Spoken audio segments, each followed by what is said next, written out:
ताई या वयामध्ये आता पण एक वर्ग कंप्लीट करून आल्या त्या, म्हणजे दुसऱ्यांना ते सगळं देऊन, म्हणजे आता पण या वयाच्यामध्ये त्या वर्ग कंटिन्यू करतायत. आम्ही पण त्यांच्याकडूनच शिकलोय. तर आता जाऊ आपण वैद्यताईंच्याकडे. सुमित सर ऑल म्यूट टाका, जोरदार क्लॅप करायचंय पण. आणि एवढी मोठी एवढी दिग्गज व्यक्ती आज आपल्याला स्ट्रेस मॅनेजमेंट वर बोलणार आहे. Continue Sumit sir. Yes, Vaishali unmute करा. हरिओम, नमस्कार सगळ्यांना. छानपैकी आपली व्याख्यानमाला चालू आहे.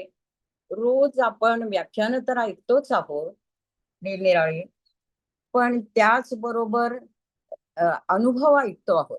आणि महत्वाचा आत्ताचा अनुभव बघितला तर आपल्याला लक्षात येतं कुठे कुठे आपल्या चुका होतात आणि त्यानंतर लक्षात येतात.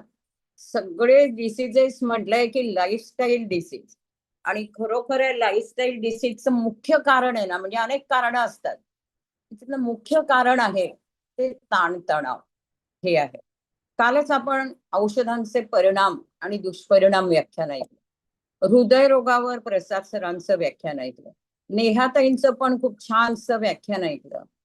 उद्या म्हणजे कळसाचं व्याख्यान असणार आहे आणखीन आहाराचं, कारण ते मुख्य कारण असतं आपल्या सगळ्या लाईफस्टाईल डिसीजेस मधलं.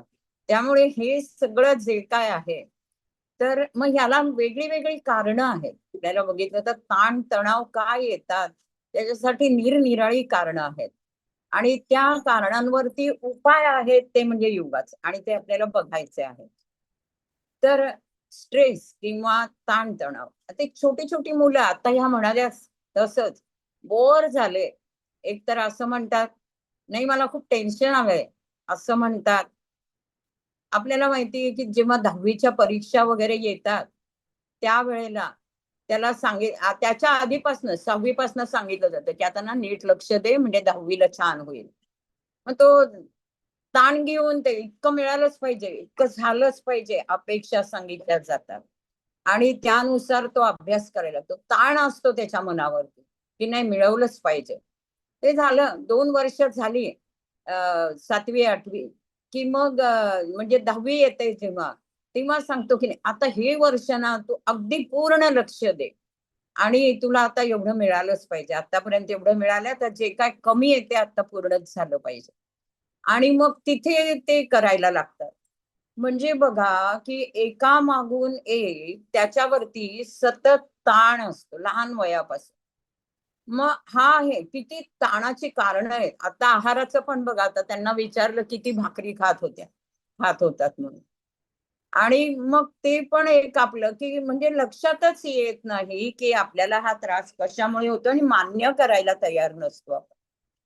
तर इथे काय टेन्शनच्या ह्याच्यामध्ये कामाचा ताण असतो, निरनिराळे ताण असतात त्याच्यामध्ये आपण बघूया, आणि मग त्याच्यावरचे उपाय म्हणून आपल्याला काय आपली शतायुष्य कशी उपयुक्त ठरणार आहे, कसं आपल्याकडे काय काय आपल्याला मिळणार आहे ह्या सगळ्यासाठी, आणि हे होऊ नये म्हणून. बरं, तो कळत पण नाही की मला ताण आहे, माझं निगेटिव्ह मन आहे, किंवा माझ्या ह्याच्यामुळे मला कदाचित त्रास होतोय. किती लहान वयाचे आपण बघतोय अनुभव की 30-35 वर्ष, 36 वर्ष किंवा त्याच्याही आधीचे कित्येक जणांनी अनुभव आपल्याकडे सांगितलेले आहेत.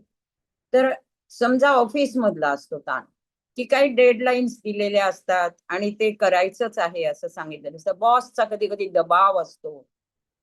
कंपन्यांमध्ये वगैरे रोजगारीची भीती असते की नाही कदाचित काही झालं तर, म्हणजे कंपनी बंद पडली तर, किंवा आपल्याला काढून टाकलं तर, हे संख्या कमी करायची ठरवलं तर, म्हणजे कितीतरी तो कामाचा ताण. काम तर करायचंय आणि काम तर आवश्यक आहे, कारण उदरभरण हे त्यावरती अवलंबून आहे.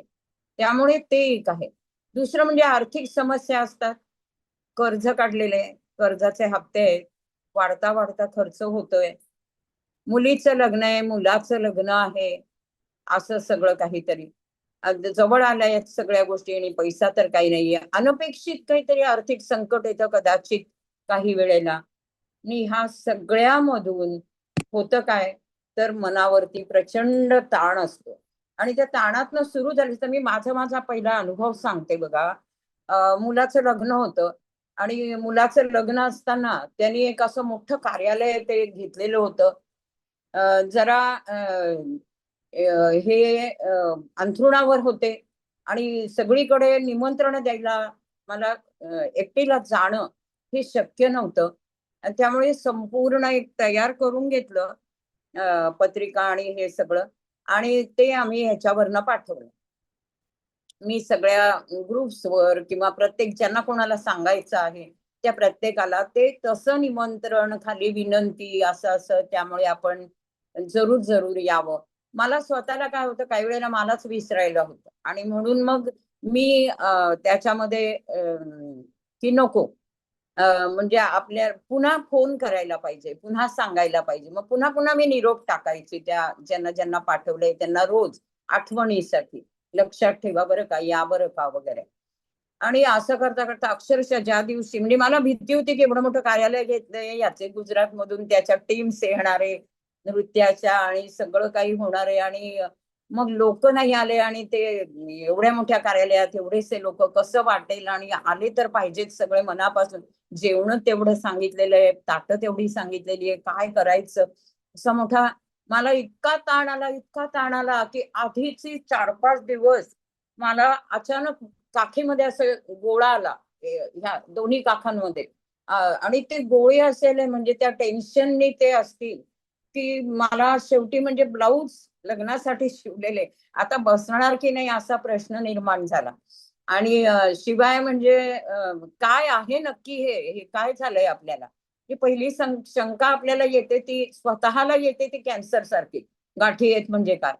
आणि तर एका डॉक्टरांकडे माझ्या बहिणीने मला घेऊन गेली की नाही, ह्यांना यांच्याकडे आपण जाऊया, ही खूप छान तुला गाईड करेल. आणि मग तिच्याकडे, कारण आतापर्यंत कधी डॉक्टरांकडे जायची वेळच आली नव्हती, त्यामुळे तिने सांगितल्यावर मी त्यांच्याकडे गेले. त्यांच्याकडे गेल्यानंतर तर त्यांनी तपासलं वगैरे, विचारलं काय काय काय काय ताण घेतलाय का असं विचारलं तपासून झाल्यावर. तर मी म्हंटल की हो ताण आहेच आहे, आता मुलाचं लग्न आहे. अरे काय मुलाचं लग्न आहे, मग काय प्रॉब्लेम आहे असं ते म्हणाल्या. आणि तरी मी म्हंटल नाही हो, असं असं आहे, आणि मी असे असे निमंत्रण दिली, मला खूप असं काळजी, सगळे येतील ना, कारण मी पर्सनली फार कमी ठिकाणी गेलीये आणि बाकी सगळं मी ऑनलाईन पाठवलेलं आहे. त्यामुळे मग त्यांनी इंजेक्शन दिलं वगैरे. मी नंतर विचारलं की तुम्ही इंजेक्शन म्हणजे कशासाठी दिलं, आणि मला लिहून दिलं आणि डॉक्टरांचा पत्ता दिला, म्हणजे नंबर दिला, ह्या नंबरवरती तुम्ही सांगा आणि ह्या ठिकाणी जा आणि त्या ठिकाणी ही टेस्ट करून घ्या. अर्थातच ती टेस्ट होती की हे आहे की नाही, कॅन्सर आहे की नाही हे तपासण्यासाठीचीच टेस्ट होती. आणि मला म्हणजे इतकं इतकं त्याच्याने अजूनच ताण, म्हणजे आधीचा ताण होता, अगदी आता 2-4 दिवसच राहिलेले आहेत लग्नाला, आणि काय. आणि त्या ह्याच्यामध्ये मी गेले त्यांच्याकडे, तपासलं, त्यांना म्हटलं मला लवकर द्या हे. आणि त्यांनी जे इंजेक्शन दिलं होतं, मी विचारलं हे का दिलं, तर त्या म्हणाल्या की तुमचं खूप ब्लड शुगर लेवल प्रचंड वाढलेली आहे म्हणून.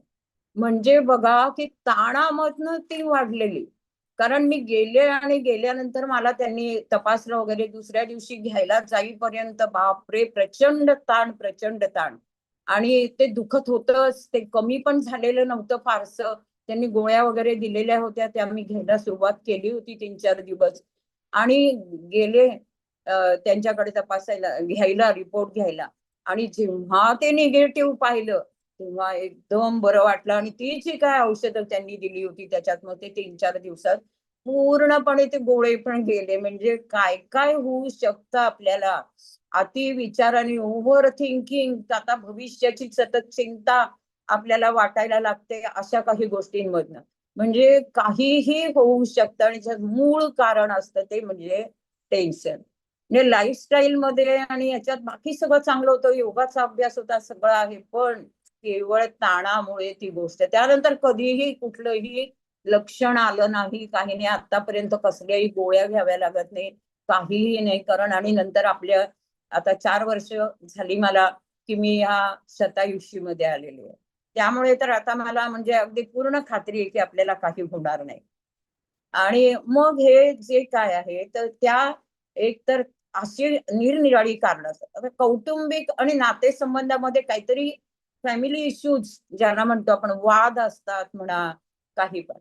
जोडीदाराबरोबर, मुलांबरोबर मतभेद असू शकतात. काही वेळेला कुणाचा घटस्फोट होतो, त्याचा ताण आलेला असतो. म्हणजे ते नको पण वाटत असतं आणि सहन पण होत नसतं आणि शेवटी अगदी घटस्फोटापर्यंत वेळ गेलेली असते. जवळच्या व्यक्तीचं काहीतरी आजारपण आहे आणि त्या व्यक्तीला आता कसं त्यांचं होणार, हा जो काय आपल्याला ताण असतो, तो प्रचंड मोठा ताण असतो. जसं की आता लक्ष्मण पाटील सरांनी सांगितलं. आणि मग त्यांच्या घरामध्ये कितीतरी ताण असेल. त्यांनी तर म्हटलं की म्हणजे मी नसतोच. समजा मला काही हे म्हणजे मी हे शतायुषी आणि हे ऑपरेशन नाही वगैरे असं सगळं काही झालं नसतं, तर मी आता तुमच्या समोर इथे सांगायला, माझा अनुभव सांगायला सुद्धा नसतो, असं ते म्हणाले.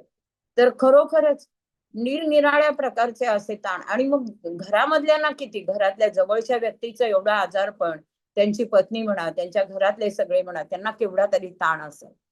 तर सुजाता पाटील मॅडम, की त्यांच्या बाबतीमध्ये ऐकलेलं ना, त्यांच्या मुलीचं ते सगळं आणि तिचा स्वतःचा अनुभव एकदा आपण ऐकला, की 5-6 वर्षाची होईपर्यंत बाबा स्वतःचं बटन लावता येत नव्हतं किंवा प्रगती खूप कमी होती.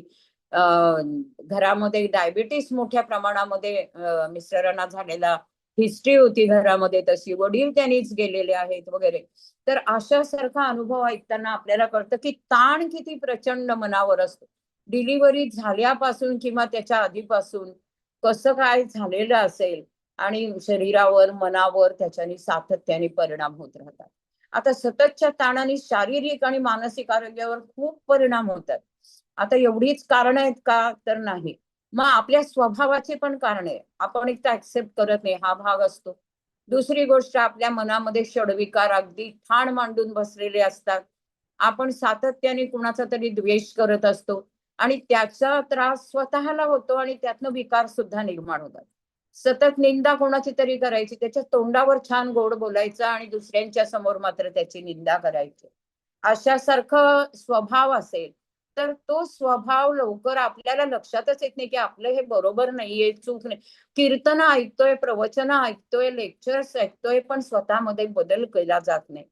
मग म्हणजे मान्यच केलं जात नाही की माझ्यामध्ये पण हे आहे आणि त्यामुळे कुठला प्रयत्नच नाही किंवा आत्मपरीक्षणच नाही. मग हे जर असेल, तर मग ते ताण शरीरावर, मनावर येऊन सतत त्याला त्याच्यामध्ये निरनिराळे प्रकार होतात. कदाचित आधी डोकंच दुखायला लागतं, कुठला तरी स्नायू चाकडायला लागतात, सतत थकवाच जाणवायला लागतो, पचनक्रियाच बिघडते. पचनक्रिया बिघडण्याचे अनेक कारण रोज आपण ऐकत असतो. ज्यांनी ज्यांनी वेट लॉस मॅरेथॉन मध्ये भाग घेतलेला असतो आपल्याकडे, तर त्यांना त्यांना तर रोज व्याख्यान असतं आणि त्यामधनं ते ऐकत असतात की कशामुळे हे झालंय. वजन अति वाढणं, वजन अति कमी होणं ही कारणं आहेतच. आणि मग त्यामध्ये लाईफस्टाईल त्यांची जी सुधारण्यासाठी निरनिराळी व्याख्यानं दिली जातात. त्यामध्ये सर्केडियन रिदमचा विचार असतो. आहाराच्या वेळा, कधी खायचं, काय खायचं, किती खायचं, कसं खायचं, पाणी कसं प्यायचं वगैरे अनेक गोष्टींचं सातत्याने आपल्या या शतायुषीच्या कॉलवर आणि तिथे विशेषत्वाने विशेष व्याख्यानं त्या भाग घेतलेल्या पार्टिसिपंटसाठी. बरेच जण बघतात, आपण टाकतो स्टेटस किंवा काय, त्याच्यावरनं विचारतात, अगदी मीटिंग सुद्धा घ्यायला सांगतात. पण त्यानंतर मात्र त्यांना नाही नाही हे म्हणू नको मला, असा काहीतरी विचार करतात. ह्यानी नाही, माझं होऊन जाईल 2-3 महिन्यात, काय ना मी बघते आणि कमी होईल. त्यांना काही आसनं करता येत नाही, काही जमत नाहीये, तरी लक्षात येत नाही की हे वाढलेलं आहे त्यामुळे आपल्याला होत नाहीये. तेवढा तरी पोटाचा घेर आहे, मांड्यांचा घेर आहे, तरी पण ते आसनं किंवा योगाच्या वर्गाला जाऊ हे पण नाही. आहारामध्ये काहीतरी बदल केला ते ह्याच्याने होत नाहीये. 3-4 महिने झाले मी काहीतरी करते आहे, पण तेवढा फारसा फरक नाहीये. मग आहारात काहीतरी असेल, हे सांगतायत, आपण करून बघू. हे वाटणारे काही जण आपण आहोत सगळेजण. पण बरेच जण असे असतात की त्यांना वाटतं की नको, हे नको, मी बघते अजून 2-3 महिने, अजून असं वाट बघत राहतो आणि मग शरीरावर परिणाम व्हायला लागतात. ही छोटे छोटे करता करता गंभीर विकार, रोग प्रतिकारक शक्ती प्रचंड प्रमाणात कमी व्हायला लागते, ब्लड प्रेशर वाढायला लागतं, हृदय विकाराचा झटका येण्याचा धोका वाढायला लागतो. आणि मानसिक परिणाम सुद्धा त्याच्यामधनं होत असतात.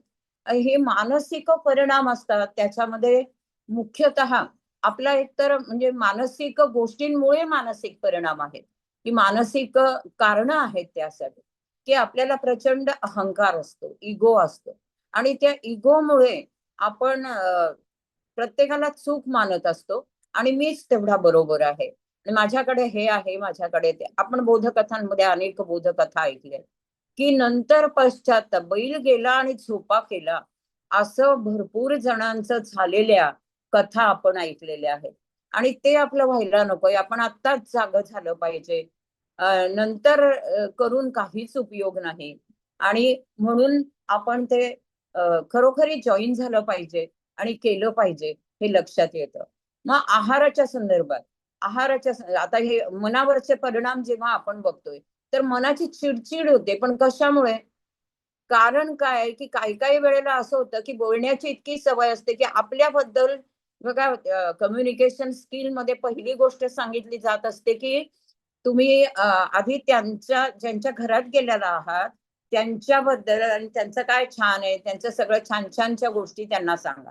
किंवा घर छान आहे, किंवा आणखीन काय त्यांच्या घरातला हा फोटो मस्त आहे, किंवा किती छान आवरलेलं आहे, किंवा जे काय असेल ते त्यांनी काय खायला दिलं असेल आणि ते खात असतील, तर त्यावेळेला ते खाताना ते छान झालेलं आहे, भले तुम्हाला आवडलं नसेल तरी त्यांचं कौतुक करणं, म्हणजे समोरच्याचं कौतुक करणं आणि त्यांचं पण काहीतरी ऐकून घेणं. ते जे बोलताय ते मध्येच आपण पुन्हा आपलं सुरू करतो आणि ते आपलंच चालू राहतं. ही जी गोष्ट आहे ना कम्युनिकेशन मधली, ही आपल्याला खूप त्रास देत असते खरं सांगायचं म्हणजे. त्यामुळे काय व्हायला लागतं, काही दिवसांनी सगळेजण आपण बोलत असताना कोणाचंच लक्ष नाहीये, आपलं बोलणं समोरच्याने ऐकावं असं आपल्याला वाटत असेल तर कम्युनिकेशन स्किल आपल्याकडे पाहिजेच पाहिजे.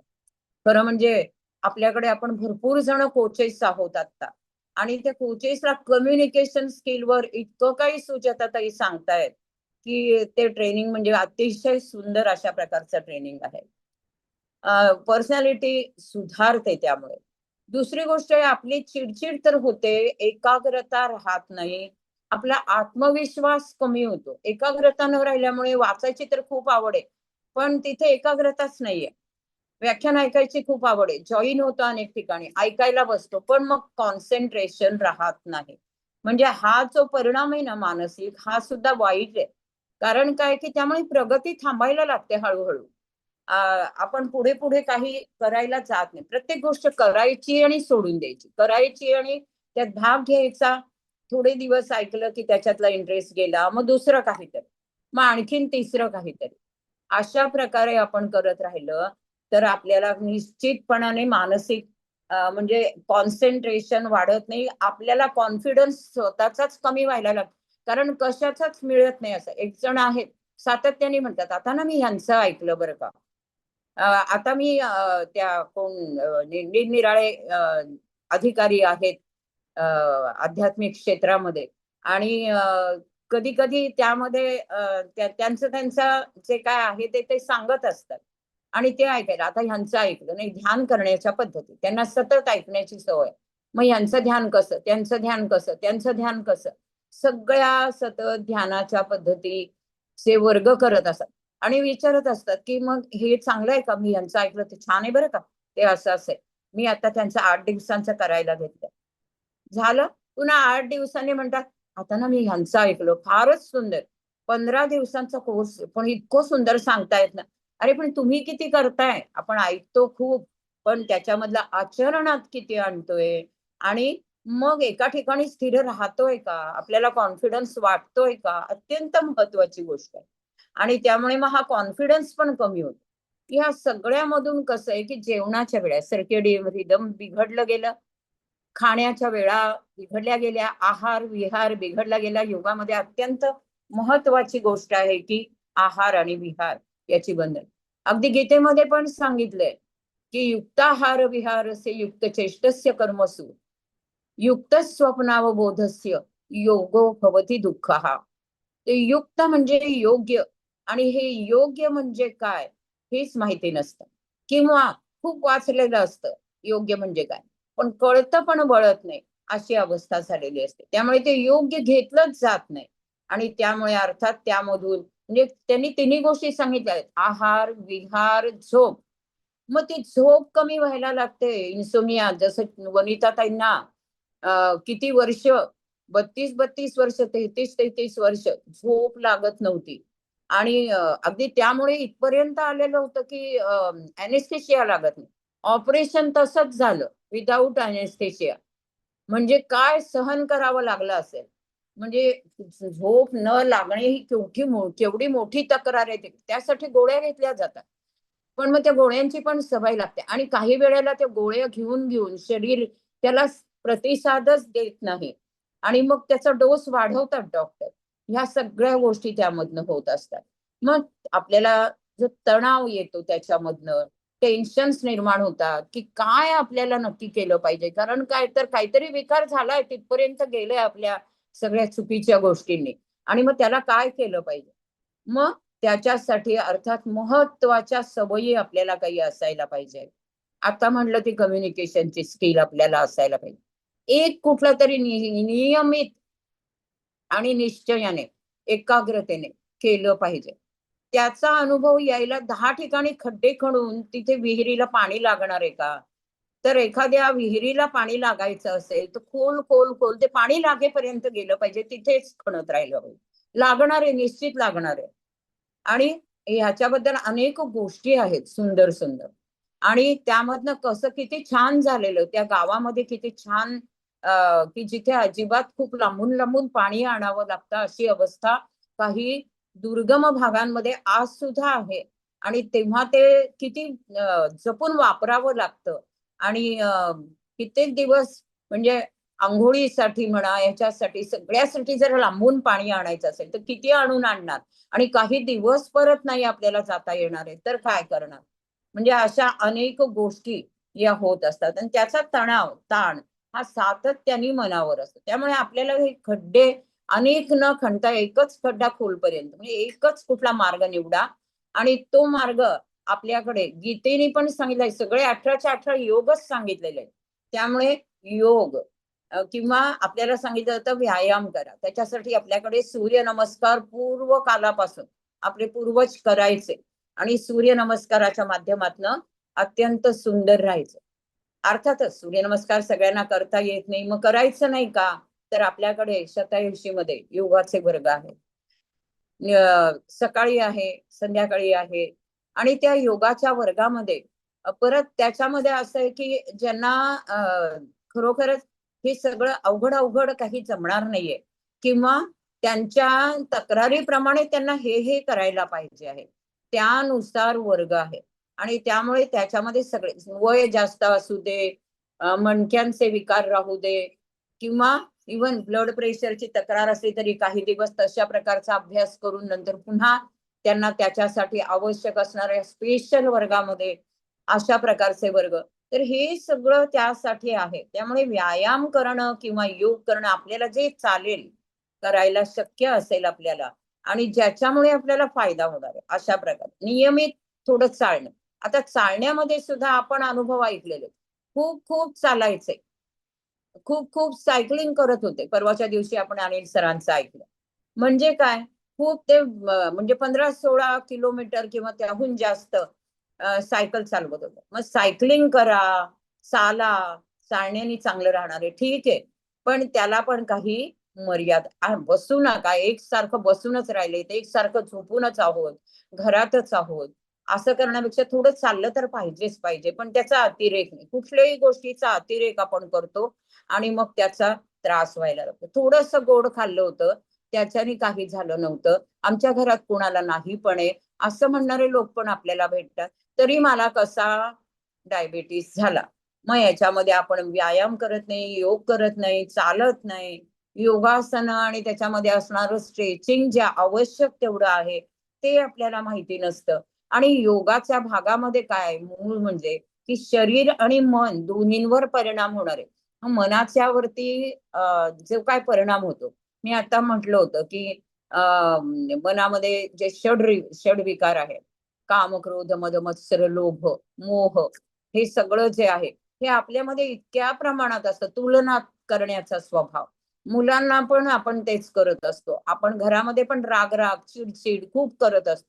एखादी गोष्ट फुटली तर मुलांवर इतका वेळ, त्याला इतकी मोठी शिक्षा वगैरे अशा प्रकारचं काही वेळेला, किंवा खूप वेळ त्याचा की ते गेलंय ते गेलंय ते गेलं, इतकं महागाचं होतं, इतकं छान होतं, इकडून इकडून आणलं होतं. म्हणजे ह्या सगळ्या गोष्टी आपल्याला दूरच ठेवायला पाहिजे आहेत. आणि त्याच्यावर परिणाम होणार आहे तो योगामधून. योगात आपल्याला शरीरालाही मिळणार आहे स्ट्रेचिंग, जे आवश्यक आहे ती हालचाल, त्या स्नायूंमधले ताण दाब वगैरे हे सगळं त्यात मिळणार आहे. आणि त्याचबरोबर मनावर सुद्धा परिणाम होणार. हळूहळू ना मन कसं सुधारायला लागतं याचा अनुभव आपण खरंच घेऊनच पाहिला पाहिजे. मीच त्या आपल्या नेहमी शेटे सर म्हणत असतात गाणं, माझं नको औषध हे योगा हवा. त्याच गीतामध्ये लिहिलेलं आहे की योगाने जे जीवन घडते सार्थक होते सर्वार्थाने, जीवाशिवाचे मिलन होते मी पण अवघे विरुनी जाते. आणि अजून एका म्हणजे हे मनावरचा परिणाम आहे ना, मी पण विरून जाणं, अहंकार कमी होणं आणि माझ्या मनाला एकाग्रतेची सवय लागणं, एकाच ठिकाणी स्थिर राहून बसण्याची, मनाला स्थिर करणं, शरीराला स्थिर करणं आणि त्यामधून आपल्या मनावरती उत्तम असे परिणाम आपल्याला त्याच्यामधनं मिळणं. शिवाय प्राणायाम आहे.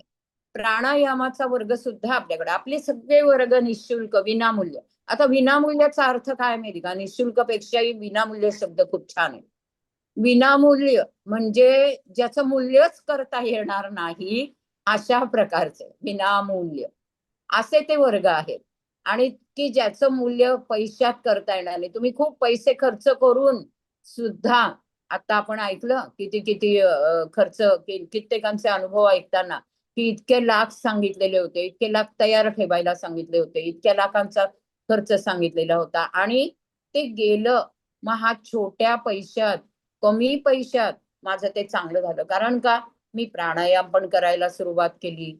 मी हे विनामूल्य अमूल्य अशा प्रकारचे योगाचे वर्ग हे करायला लागलोय. आणि मला रोज मी जॉईन व्हायचं ठरवलं तर मला तिथे जॉईन करून घेणार आहेत म्हणजे आहेतच. मग हे जेव्हा आपल्याला व्हायला लागतं तर मग ते प्राणायाम, ध्यान, त्या प्राणायामामध्येच थोडस आपल्या शरीराचं अवयव ध्यान आहे. आणि त्यातनं जितकं ते मनाने करायचंय, त्यामुळे मनाने आपण दर बुधवारी सुद्धा आपली योग निद्रा आहे, ती आहे, प्राणायाम आहे, ध्यान आहे. ते इथे त्यामध्ये सुद्धा अवयव ध्यान आहे, श्वासावर ध्यान आहे योग निद्रेमध्ये. आणि प्राणायामाच्या वर्गात अवयव ध्यान करून पुन्हा प्राणावरचं नियंत्रण. बघा, मन आणि प्राण हे दोन्ही एकमेकांवर इतके की आपल्या मनामध्ये विचार चालू असतील ना जास्त, म्हणून शवासन 2 मिनिटाचं असेल तरी सांगितलं जातं की डोळे मिटलेले ठेवा आणि श्वासाकडे, श्वास आपला हळूहळू कमी गती होते का त्याकडे लक्ष द्या. त्यासाठी स्नायू ढिले टाका. मग तिथे एकतर एकाग्रता पाहिजे, त्याप्रमाणे केलं पाहिजे. मनात विचार नको. आपले ते त्यावेळीच विचार चालू असते. तर आपण हे कुठल्याच सूचना ऐकत नाही म्हणून पालन होत नाही. पालन नाही झालं तर काहीच होत नाही. पण पालन हळूहळू आपल्याला सवय लागायला लागते. काही हरकत नाही. आधी नाही होते ना, नंतर मात्र त्याचं पालन व्हायला लागतं. मनावरती उत्तम असे परिणाम व्हायला लागतात. आणि ते परिणाम म्हणजे आपलं तणाव, टेन्शन कमी करण्याचे ते उपाय असतात. आणि हे त्यासाठी फार आवश्यक आहे. निरनिराळ्या गोष्टींसाठी योग, प्राणायाम, ध्यान किंवा योगनिद्रा ह्या सगळ्या गोष्टी उपयुक्त आहेत. आणि ह्या सगळ्या गोष्टी मूळ कारण जे एक असतं की आपल्याला कळत नाही, जे की ताण तणाव घेण्याचा स्वभाव किंवा सवय, आणि ह्यासाठी आपण ह्या सगळ्या गोष्टी केल्या पाहिजेत हे न समजता तेच जर का चालू राहिलं तर मग ते होणार आहे. पुरेशी झोप, एक 7-8 तासांची झोप, पण ती पण वेळेत पाहिजे.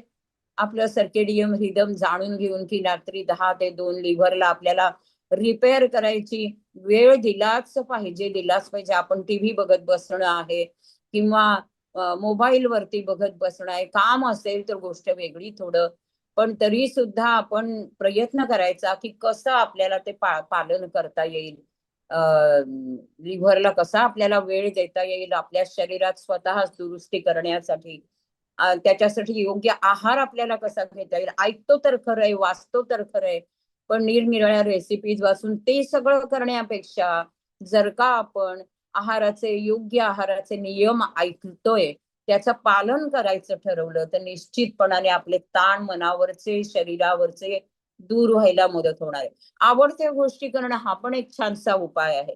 छंद जोपासायचा, आपल्या खूप चांगल्या संगतीत राहायचं. आणि शतायुषीमध्ये ते होतं की आपण छान लोकांच्या संगतीत आहोत, जे आरोग्यावर काम करतायत, आरोग्याचं महत्व त्यांना अतोनात पटलेलं आहे. काही विकार नसताना, कुठलीही गोळी नसताना, कुठल्याही डॉक्टरांकडे आपल्याला सतत जावं लागतंय किंवा नियमित चेकिंग वेगळं, पण काहीतरी कारणासाठी जावं लागतंय, गोळ्या वाढवून वाढवून आपल्याला घ्याव्या लागतायत. असं असताना तेव्हा जो काही ताणतणाव असणार आहे, तर तो ताणतणाव दूर करायचा असेल, तर नक्कीच त्यासाठी हे सगळं खूप खूप आवश्यक आहे. चांगल्या लोकांमध्ये राहणं, चांगल्या गोष्टी आहेत. आपले छंद जोपासा. आपल्या छंदामध्ये वाचनाचा छंद असेल, गाणी ऐकणं. बघा सकाळी सुंदर आपली भजनं लागतात. त्यामुळे जे अभंग भजन रोजच्या रोज त्या दिवसाप्रमाणे अतिशय सुंदर आपले सुमेध सर लावत असतात. त्यामुळे ते आपल्याला ऐकायला तिथे जॉईन करता आलं तर ऐका. अरे हे ऐका, जाऊ द्या, म्हणजे काही व्याख्यान नाहीये बरं का, असं कुठेतरी आपल्याला वाटायची गरज नाही. त्याच्याही आधी ओंकार आहे. ओंकार जप अत्यंत महत्वाचं, त्याच्यावर स्वतंत्र व्याख्यान आपली झालेली आहेत. 2-2, 3-3 व्याख्यानमाला सलग झालेले आहेत. आणि त्यामुळे तो तितका महत्वाचा आहे ताणतणाव दूर करण्यासाठी. त्यामुळे सगळ्यांनाच परिणाम येत आहेत ना, की ताणतणाव मनावरचा दूर झाल्यामुळे. आणि योग्य ती आहार विहार आणि योगाचे सगळे वर्ग आणि आपला सकस संतुलित आहार, त्याच्यावरती असणारे सगळ्या प्रकारच्या सूचनांचं पालन किंवा व्याख्यानं ऐकून त्याचा मनावर परिणाम, अशा सगळ्या गोष्टी ज्या आहेत, त्या गोष्टी आपण केल्या पाहिजेत. जास्त मेहनत करण्यापेक्षा हुशारीने काम करायचं, कामांना प्राधान्य द्यायचं, सगळ्यात महत्वाची कामं शेवटी करायची. कारण प्रत्येक गोष्टीसाठी वेळ मिळणार नाही हे स्वीकारलं पाहिजे आणि आपण खरंच या गोष्टी केल्या पाहिजे.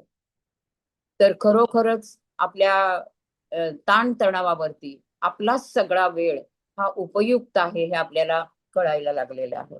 हरिओम. चलो जोरदार